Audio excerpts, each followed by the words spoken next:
चलिए ठीक है। सो हेलो गाइस, तो आज हम जो है बात करने वाले हैं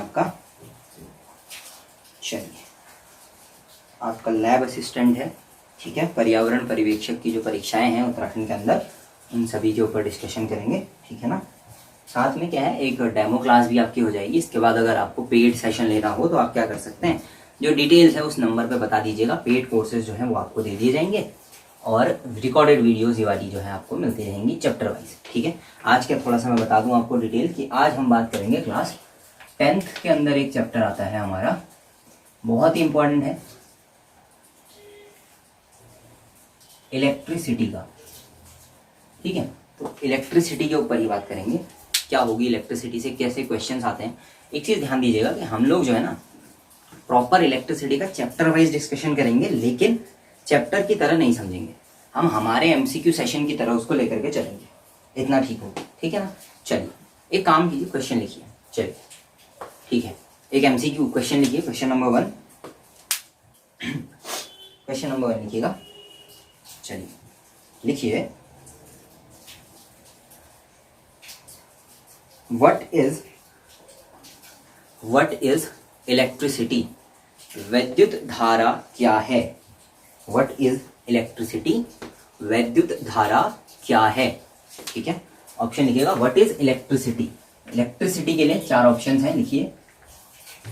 ए फर्स्ट, फ्लो ऑफ इलेक्ट्रॉन्स, इलेक्ट्रॉनों का प्रवाह। पहला लिखिए, फ्लो ऑफ इलेक्ट्रॉन या इलेक्ट्रॉनों का प्रवाह। दूसरा लिखिए ऑप्शन एनर्जी,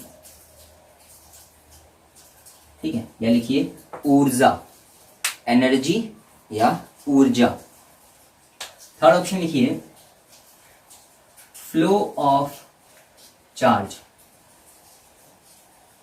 या फ्लो ऑफ चार्जेस लिख लीजिए, आवेशों का प्रवाह, ठीक है, लिखिए आवेशों का प्रवाह, ठीक है। चलिए अगला लिखिए last, all of the above, ठीक है, उपरोक्त सभी। चलिए बिल्कुल बिल्कुल ठीक है, क्या होगा इसका आंसर, उपरोक्त सभी, है ना।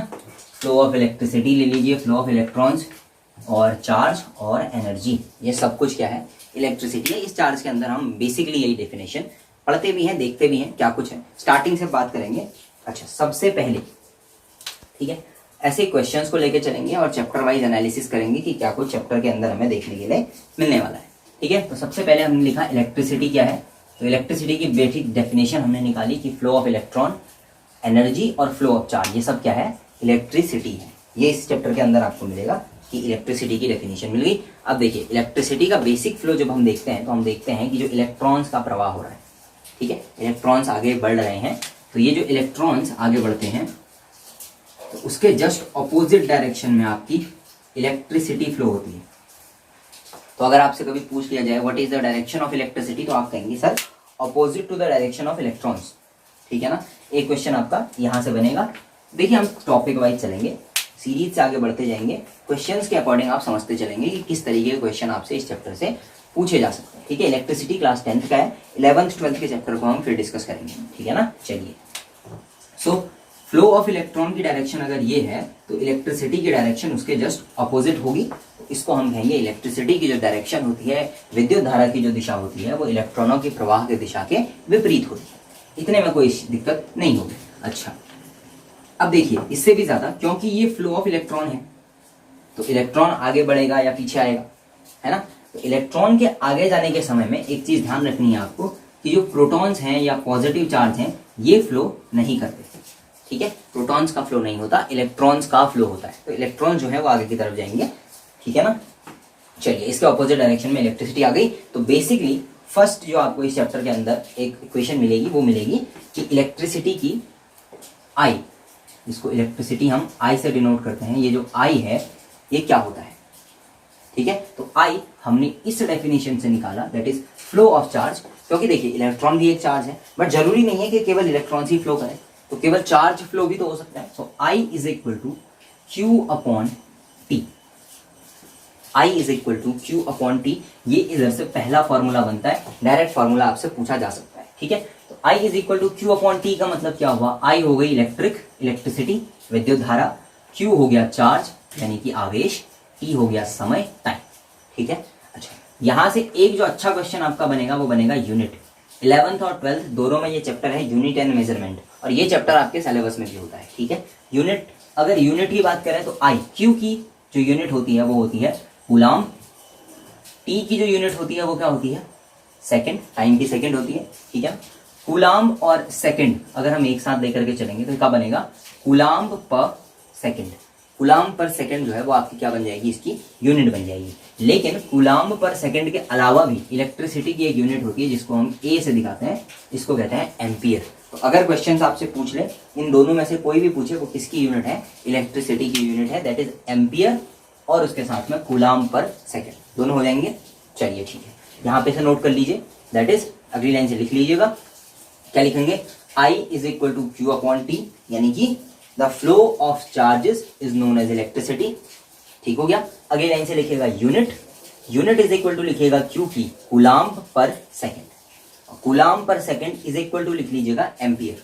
ठीक है, एम्पियर। तो यहां से आप ये भी कह सकते हैं कि एक एम्पियर बराबर होगा एक कूलाम चार्ज एक सेकंड में फ्लो हो, तो हम कहेंगे एक एम्पियर इलेक्ट्रिसिटी का फ्लो हुआ। ये भी लिख लीजिएगा, डेफिनेशन है, काम में आएगी। ऐसे लिख लीजिए, चाहे तो आप विस्तृत करके लिख सकते हैं इसको।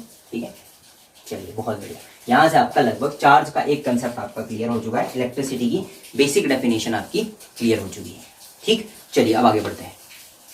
यहां तक हमें केवल चार्ज को समझना था। ठीक है, तो हमने चार्ज समझा, इलेक्ट्रिसिटी समझी। इलेक्ट्रिसिटी से 2 से 3 क्वेश्चन आपके मिलेंगे। क्वेश्चन सुन लीजिए। पहला, व्हाट इज इलेक्ट्रिसिटी, 4 ऑप्शन आ गए, flow of electron, energy, flow of charge, या फिर ऑल ऑफ दी अबव। तो ऑल ऑफ दी अबव इसका आंसर होगा। दूसरा क्वेश्चन आपसे पूछ सकता है what is the direction of electricity, तो उसका आप कहेंगे कि द फ्लो ऑफ इलेक्ट्रॉन्स की अपोजिट डायरेक्शन में जो बहे वो। उसके अलावा आपसे फॉर्मूले में कोई क्वेश्चन पूछ ले या फॉर्मूला पूछ ले, तो I is equal to Q upon T is the basic जो आपका फॉर्मूला होता है वो यही होता है। यूनिट कोई पूछे तो कूलाम पर सेकंड भी सही है, एम्पियर भी बिल्कुल ठीक है। ठीक है, एक एम्पियर की डेफिनेशन कोई पूछे तो वह एक कूलाम एक सेकंड, यानी कि एक सेकंड के लिए अगर एक कूलाम चार्ज का फ्लो होता है तो आप कहेंगे कि वो क्या है, एक एम्पियर इलेक्ट्रिसिटी का फ्लो है। तो ये आपके बेसिकली यहाँ से 4 से 5 क्वेश्चन इसी टॉपिक से बनते हैं। देखिए किस टाइप का क्वेश्चन आएगा, क्या आएगा, वो मैं पुराने पेपर के साथ भी चलूंगा। ये क्वेश्चन भी आपको, आप चाहे तो क्वेश्चन मोड में लिखते चलिए, या फिर अगर आपको पसंद होगी थ्योरी मोड में लिखना है तो आप थ्योरी मोड में भी लिख के चल सकते हैं। इतना ठीक है। चलिए अब आगे बढ़ते हैं।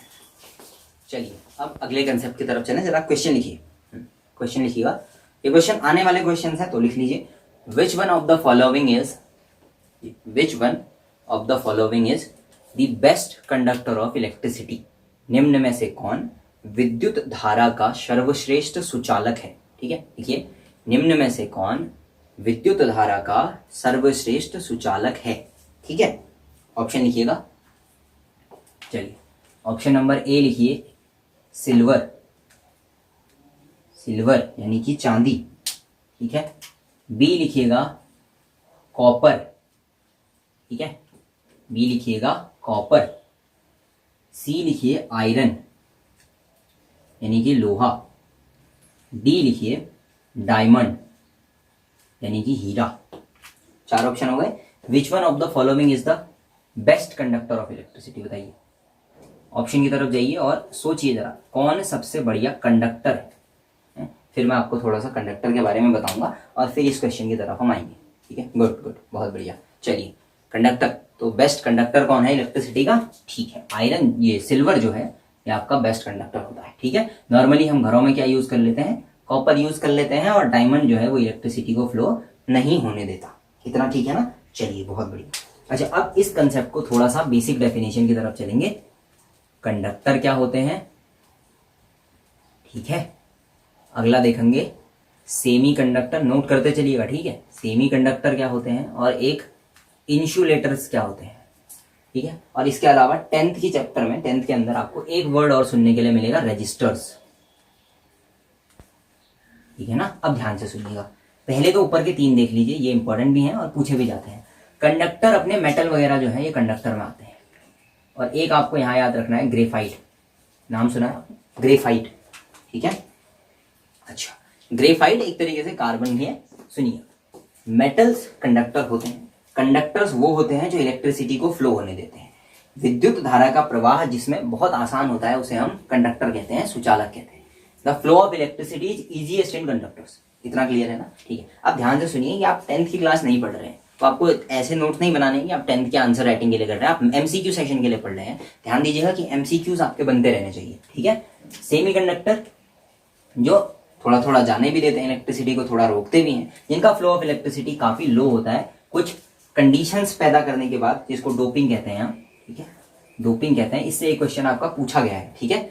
एन टाइप को, पी टाइप और एन टाइप, इन दोनों को बनाने की मेथड जो है आपके पूछी गई है। लैब असिस्टेंट के पुराने पेपर में ये क्वेश्चन आया हुआ है, इसको हम फिर डिस्कस करेंगे। वैसे अब यहाँ पे आपको पहले समझना है कि डोपिंग के थ्रू हम सेमीकंडक्टर को गुड कंडक्टर में चेंज कर सकते हैं, सेमीकंडक्टर्स को कंडक्टर बनाया जा सकता है, ठीक है। इंसुलेटर्स वो होते हैं जो बिल्कुल भी फ्लो नहीं होने देते, जैसे इसमें आप देखेंगे सिलिकॉन जो है, ठीक है ना, जर्मेनियम, सिलिकॉन वगैरह सेमीकंडक्टर में आते हैं। इंसुलेटर्स वो हैं जो इलेक्ट्रिसिटी को अपने से फ्लो नहीं होने देते। अच्छा, इंसुलेटर में आपने वुड सुना होगा, लकड़ी। जब भी किसी को करंट लगे तो आप क्या यूज करते हैं? लकड़ी वगैरह का यूज करते हैं। सो वुड जो है वो किसका एग्जाम्पल है? आपका इंसुलेटर का एग्जाम्पल है। वुड के अलावा फिर आप अगर देखेंगे तो आप ग्लास कह सकते हैं, ठीक है, glass is also a insulator, ये आप कह सकते हैं। फिर कुछ रेजिस्टर्स आते हैं। देखिए रेजिस्टर्स क्या होते हैं ना, ये भी फ्लो ऑफ इलेक्ट्रिसिटी होने देते हैं, एक तरीके से सेमीकंडक्टर में आ जाइए, ये भी इलेक्ट्रिसिटी का फ्लो होने देते हैं, मगर रेजिस्टर्स की रेजिस्टेंस बहुत हाई होती है, तो ये इलेक्ट्रिसिटी का हीटिंग इफेक्ट दिखाते हैं।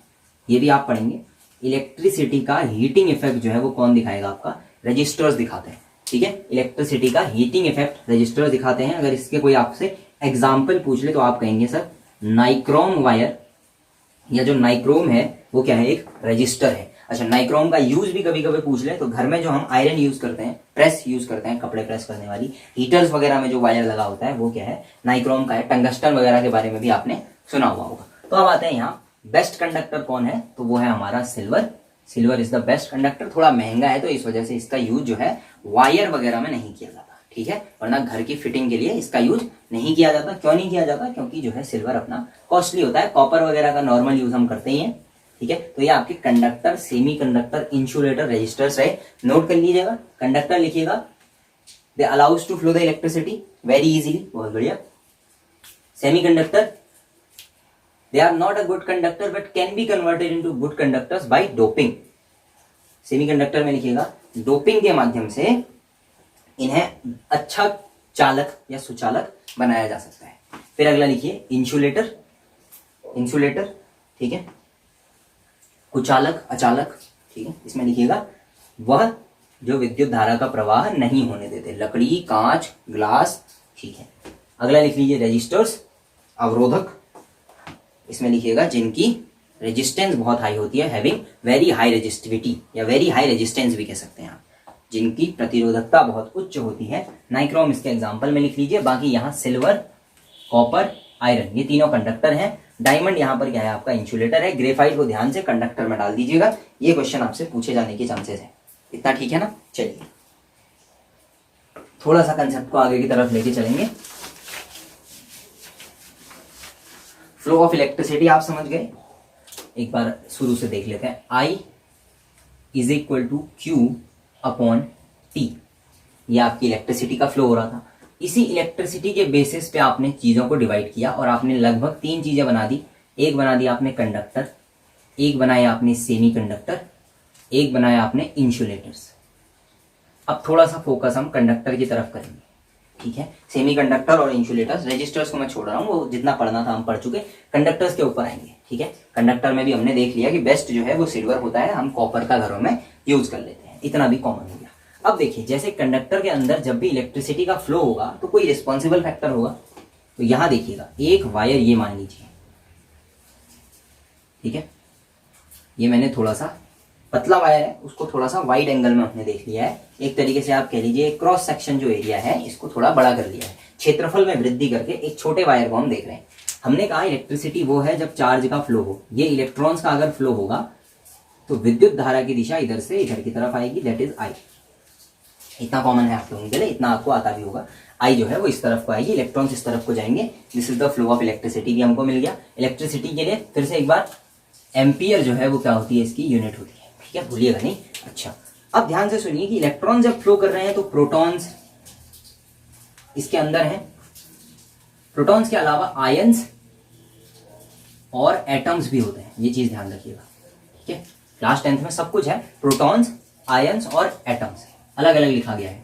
प्रोटॉन, आयंस, एटम्स, ये क्या करते हैं, ये इन इलेक्ट्रॉन्स के रास्ते में एक तरीके से रुकावट पैदा करते हैं, अवरोध पैदा करते हैं, और इनसे जो टक्कर होती है इलेक्ट्रॉन्स की, उसकी वजह से फ्लो ऑफ इलेक्ट्रिसिटी डिस्टर्ब होती है। So the element which stops और विच डाइवर्ट्स, या आप कह सकते हैं कि इलेक्ट्रॉन जिससे कोलिजन करें, ऐसी कोई भी चीज किस चीज का काम करेगी, रेजिस्टेंस का काम करेगी। ध्यान दीजिएगा, ये रेजिस्टेंस का काम करेगी। रेजिस्टेंस को डिनोट करते हैं आर से, ठीक है। यूनिट होती है ओम, और इस तरीके से दिखाते हैं, ठीक है। यूनिट होती है ओम, इस तरीके से दिखाता है रेजिस्टेंस को। और रेजिस्टेंस का अगर आप साइन लेंगे तो इस तरीके से कुछ बनाया जाता है, ये ऐसा आपने देखा भी होगा, ठीक है। ये पॉइंट ए बोल लीजिए, पॉइंट बी बोल लीजिए, ये आपके रेजिस्टेंस हो गए। इस तरीके से रेजिस्टेंस होती है। दूसरी चीज, फ्लो ऑफ इलेक्ट्रिसिटी जिस एक चीज की वजह से होता है उसे क्या कहा जाता है, उसे कहते हैं पोटेंशियल डिफरेंस या पोटेंशियल। वी आपने सुना होगा, पोटेंशियल डिफरेंस, पोटेंशियल। इसको बहुत सिंपल वे में समझिए, डेफिनेशन को दिमाग में नहीं रखना है। किसी प्लस या किसी पॉजिटिव या किसी टेस्ट पॉजिटिव चार्ज को, ठीक है, किसी भी एक चार्ज को उठा करके आप इन्फिनिटी से उठा के लाए, अनंत से उठा के लाए और एक पॉइंट में लेकर के आए, वहां से उस पॉइंट तक लाने के लिए जितना डिफरेंस वर्क हुआ वही पोटेंशियल डिफरेंस होता है, ठीक है। वही पोटेंशियल होता है उस पॉइंट पे। दो अलग अलग पॉइंट्स का पोटेंशियल होगा, एक चार्ज को यहां से यहां लाए और एक चार्ज को यहां से यहां लाए, उसी चार्ज को लाए, तो जो इन दोनों में पोटेंशियल का अंतर आया या कार्य करने में ऊर्जा का जो अंतर आया उसे पोटेंशियल डिफरेंस कहेंगे इन दोनों के बीच में। ये डेफिनेशन आपको याद करने की जरूरत नहीं है, ठीक है ना। चलिए, इसमें मतलब बहुत ज्यादा आपको ध्यान नहीं देना है, बस ये याद रखना है कि पोटेंशियल को जो है हम V से दिखा देते हैं। V को आप लोग नॉर्मली वोल्टेज भी कह देते हैं, ठीक है। V को आप लोग नॉर्मली क्या कह देते हैं, वोल्टेज भी कह देते हैं। V वोल्ट जिसको आप यूनिट में कह देते हैं, वही है ये, ठीक है। ये इसलिए पढ़ा रहा हूं ताकि ओम्स लॉ जो है वो आपके काम आ जाए। ओम्स लॉ से क्वेश्चन आने के चांसेस रहते हैं। इस वाले पोर्शन से थोड़े से आपके कम क्वेश्चन देखने के लिए मिलेंगे, ठीक है। आपका चाहे लैब असिस्टेंट का हो, एनवायरमेंट का दे रहे हो, आप किसी का भी एग्जाम दे रहे हो जिसमें साइंस का अभी इन्होंने लिखा हुआ है सेशन, साइंस में ये थोड़ा सा चांसेस कम है कि आपसे ऐसे क्वेश्चन वोल्टेज से पूछे, लेकिन इससे आगे जाकर के आपका बहुत हेल्प होने वाली है, ठीक है ना। चलिए, इतने में कोई इशू नहीं है। अब आगे बढ़ते हैं, थोड़ा सा यहां पर तक हम इसको रोकेंगे और अगले मेन सेशन की तरफ चलेंगे जहां हम ओम्स लॉ के बारे में पढ़ने वाले हैं, ठीक है ना। ओम्स लॉ से पहले एक बार थोड़ा सा आर आपको क्लियर होना चाहिए, आई क्लियर होना चाहिए, वी क्लियर होना चाहिए, ठीक है ना। तभी जाकर के आपकी समझ में भी आएगा कि ओम्स लॉ क्या है या ओम का नियम क्या है, ठीक है। अब आते हैं ओम्स लॉ की तरफ। देखिए, ओम्स लॉ, ओम ने कहा कि देखिए किसी भी वायर की अगर फिजिकल और जो उसकी कंडीशंस हैं, चाहे एटमॉस्फेरिक कंडीशन, आसपास की कंडीशन, प्रेशर वगैरह है, टेम्परेचर वगैरह है, अगर आप कंट्रोल करके रख सकें तो एक वायर के अंदर जो पोटेंशियल डिफरेंस या V होता है वो डायरेक्टली प्रोपोर्शनल होता है किसके, इलेक्ट्रिसिटी के। ये कहा था ओम ने, V is directly proportional to I। Note करते चलिएगा, V is directly proportional to I। और ओम ने एक ग्राफ बनाया V और I के बीच में और देखा कि जो ये लाइन है ये बिल्कुल स्ट्रेट लाइन है इस तरीके से। तो ओम ने कहा कि V is directly proportional to I। V is equal to I नहीं, V is directly proportional to I। फिर उसने कहा कि अगर ये प्रोपोर्शनैलिटी का साइन हटा दिया जाए तो ये बनेगा V is equal to IR, ठीक है। ये कोई एक कांस्टेंट R लेकर के ओम आए और ओम या R जो ये कांस्टेंट ओम के द्वारा लाया गया था, इसको ही कहा जाता है रेजिस्टेंस, ठीक है, प्रतिरोध। सो ओम्स लॉ से हमें प्रतिरोध का कंसेप्ट क्लियर होता है। V is equal to IR, यहां से आप चाहें तो R is equal to V निकाल सकते हैं। R इज इक्वल टू होगा V अपॉन I। अच्छा, R आपने ओम पढ़ा है।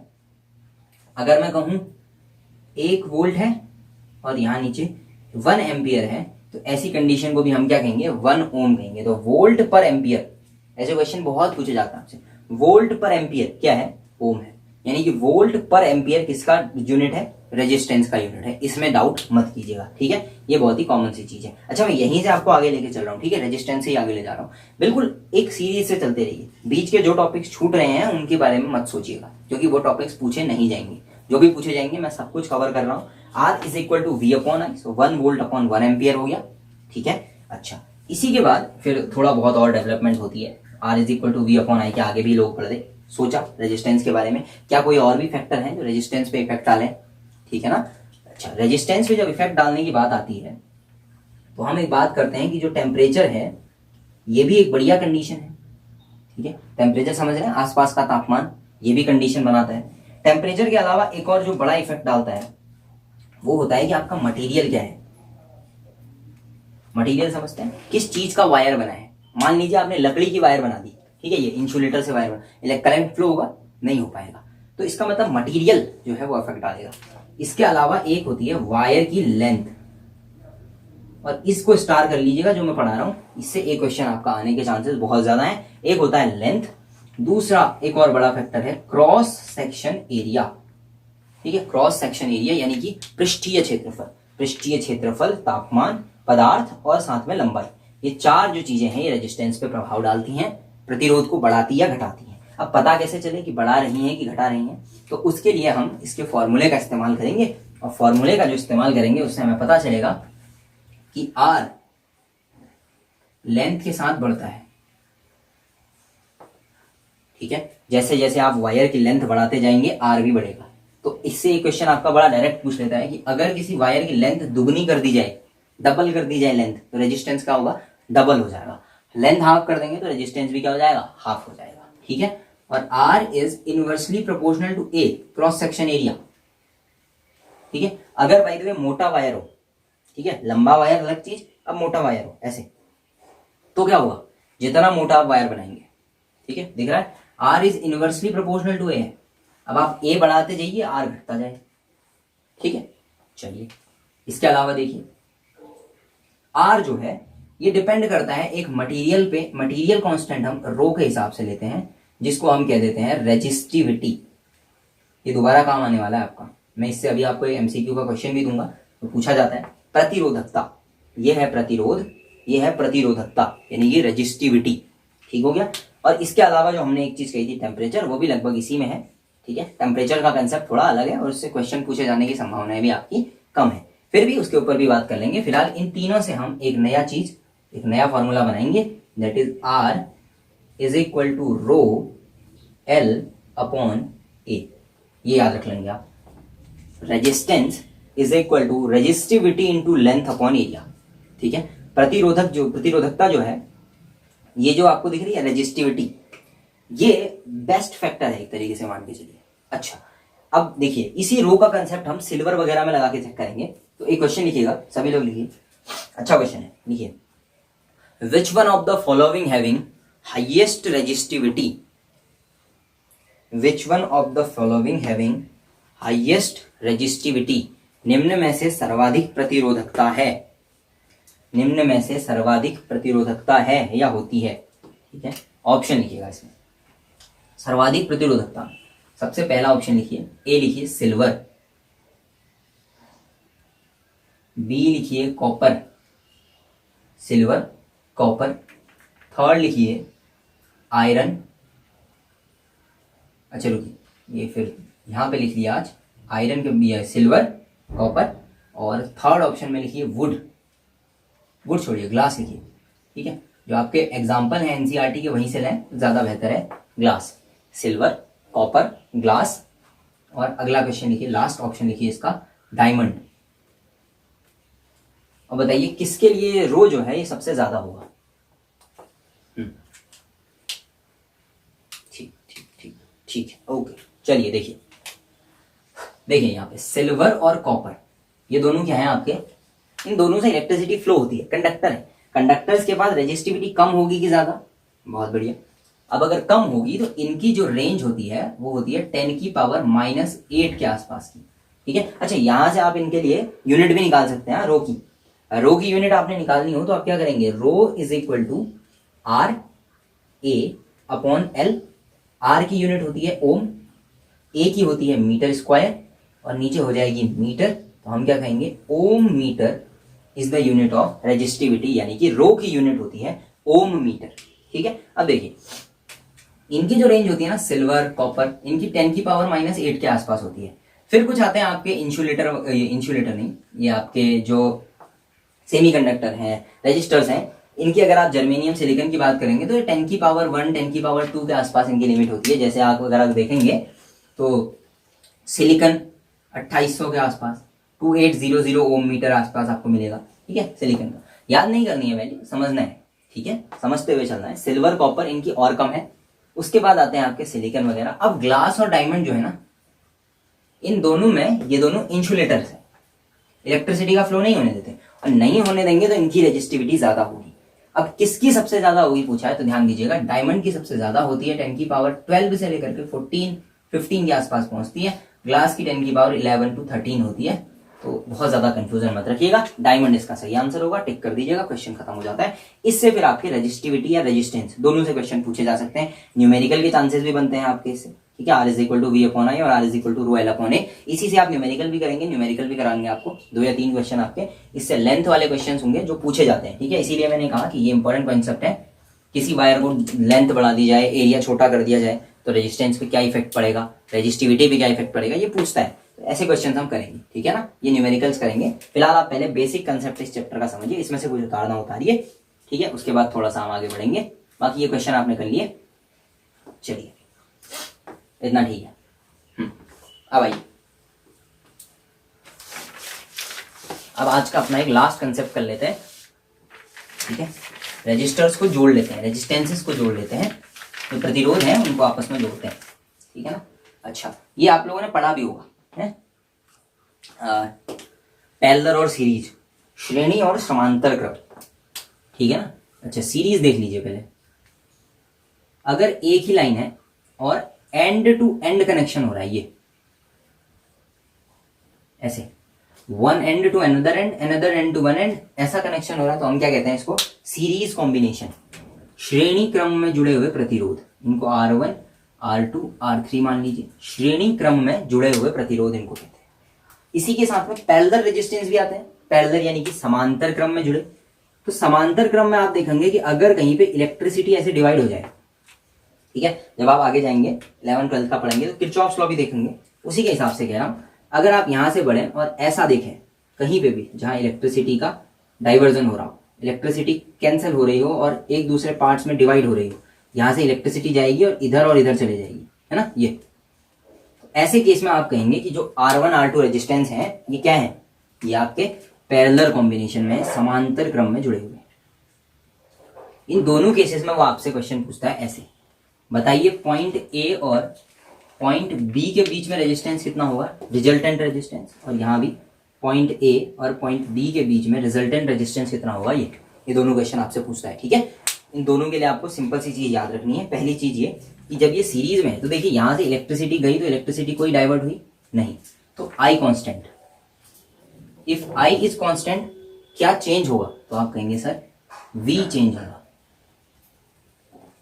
ठीक है ना। अगर आई कांस्टेंट है तो वी चेंज। अच्छा, यहां देखिए, यहां से जाए तो आई चेंज होता दिख रहा है ना, I1 I2 हो जा रहा है, तो अगर आई चेंज हो रहा है तो आप कहेंगे वी कांस्टेंट होगा, ठीक है। ये चीज याद रखिएगा, बस हो गया। अब मैं इन दोनों से आपको सामने फॉर्मूला निकाल देता हूं, आपको फाइनल फॉर्मूला याद रखना है, वैसे आपको आता भी होगा, ये चैप्टर भी थोड़ा इजी है, जो कंसेप्ट समझ में नहीं आ रहे थे वो समझ में आ जाएंगे इस चैप्टर के बाद, ठीक है। आई कांस्टेंट है, वी चेंज होगा तो वी ही तो बदलेंगे, अगर वी चेंज हो रहा है तो इसका मान लीजिए V1 है, अगले वाले का V2, फिर V3, ठीक है। देखिए मान लीजिए इसका V1 है, इसका V2 है, इसका V3 है, वोल्टेज चेंज होता जाता है, ठीक है। जैसे जैसे सीरीज में जाएंगे वोल्टेज चेंज होगा। तो आप इस दोनों के बीच में रिजल्टेंट मान लीजिए कि रिजल्टेंट V है, तो फिर V1 plus V2 plus V3 होगा। तो यहां से यहां तक का जो V1 V निकलेगा टोटल, वो किससे निकलेगा, V1 V2 और V3 से। और इधर देख लीजिए, इधर देखिए यहाँ I चेंज हो रहा है, तो I जो है इधर और इधर सेम होगी इलेक्ट्रिसिटी, तो आप यहां से कहेंगे I is equal to I1 plus I2, ठीक है। यहां से I1 फ्लो हो रहा हो, यहां से I2 फ्लो हो रहा हो। अच्छा, अब दोनों में ओम्स लॉ लगाएंगे। V इज इक्वल टू क्या था, I R, यहां से लगा दीजिए V इज इक्वल टू क्या होगा, I R। V1 ये रहा, I तो सेम है ना, तो R1 I R1 plus I R2 plus I R3। तो यहां से I अगर कॉमन लेना तो कैंसिल हो जाएगा, तो हमारा बनेगा R is equal to R1 plus R2 plus R3। ध्यान दीजिएगा कि आपके 12th साइंस लेवल तक की साइंस आनी है, तो दिमाग थोड़ा खोल के रखिए, हैं। इधर देखिए I is equal to I1 plus I2, इधर ही से निकाल लीजिए I का formula, I is equal to V upon R, हाँ V अपॉन R लिखेंगे, V upon R is equal to I1 है ना, I1 is equal to V तो कांस्टेंट है, V अपॉन R1, बहुत बढ़िया, प्लस v अपॉन R2, उतारते चलिएगा साथ में, ठीक है। अच्छा v upon R2, v common लेके कैंसिल कर दीजिए, कॉमन लेना शायद आता होगा, है ये नहीं आता तो बड़ी दिक्कत है, ठीक है। I 1 upon R1 plus 1 upon R2, ये आपके दोनों सॉल्व हो गए, ये सीरीज और ये पैरेलल। अब बढ़ाते जाइए रेजिस्टेंस का नंबर, कोई इश्यू नहीं है।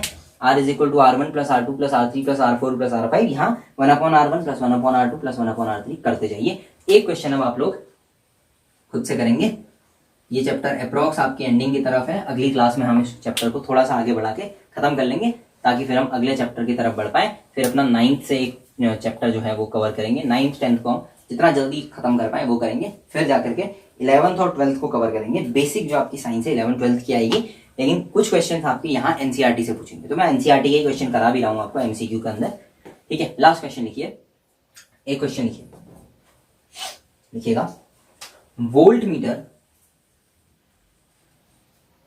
मीटर यानी कि जो दो पॉइंट्स के बीच में वोल्टेज नापेगा।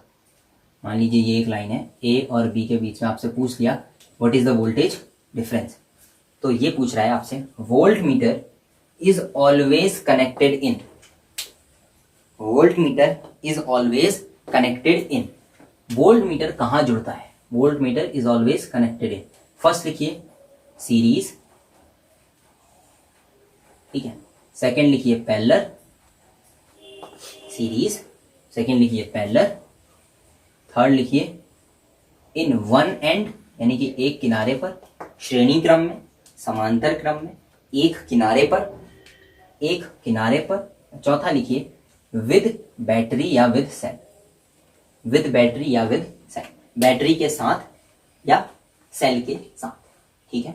वोल्ट मीटर, ठीक है, बाद में आंसर देंगे आप इसका, तो कल की क्लास में जो है हम इसका आंसर देखेंगे, ठीक है। चलिए आज की आपकी डेमो क्लास खत्म, उसके बाद से अब जो आपकी क्लासेस चलेंगी वो आपकी अप्रॉक्स 1 to 1:30 के आसपास आपकी चलेगी, 1 से 1.5 घंटे की क्लास चलेगी। ये चैप्टर इसलिए भी पढ़ा दिया क्योंकि आपके यहाँ से 2 से 3 क्वेश्चन इसी चैप्टर से बनेंगे, ठीक है ना। पूरे जो आपका क्वेश्चन पेपर बनेगा, लैब असिस्टेंट का ले लीजिए, पर्यावरण पर्यवेक्षक का ले लीजिए, यहीं से बनेगा, तो इसीलिए चैप्टर भी थोड़ा अच्छा है। यूट्यूब पे सर्च करेंगे आपको ये चैप्टर भी मिल जाएगा डेमो क्लास के रूप में। ये चैप्टर भी अच्छा है कि आप लोगों ने अगर डेमो भी पढ़ी है तो कम से कम आपके 1-2 क्वेश्चन सॉल्व हो जाएंगे पेपर में, तो फायदे में रहेंगे आप लोग, ठीक है। बाकी जिसको पेड कोर्स लेना हो, मैंने बाकी डिटेल्स दी हुई है, ठीक है, वहां से आप ले लीजिए, फोटो से ले लीजिए, बाकी मुझे सेंड कर दीजिएगा, नीचे डिस्क्रिप्शन कमेंट चेक कर लीजिएगा, ठीक है। Thank you, till next video.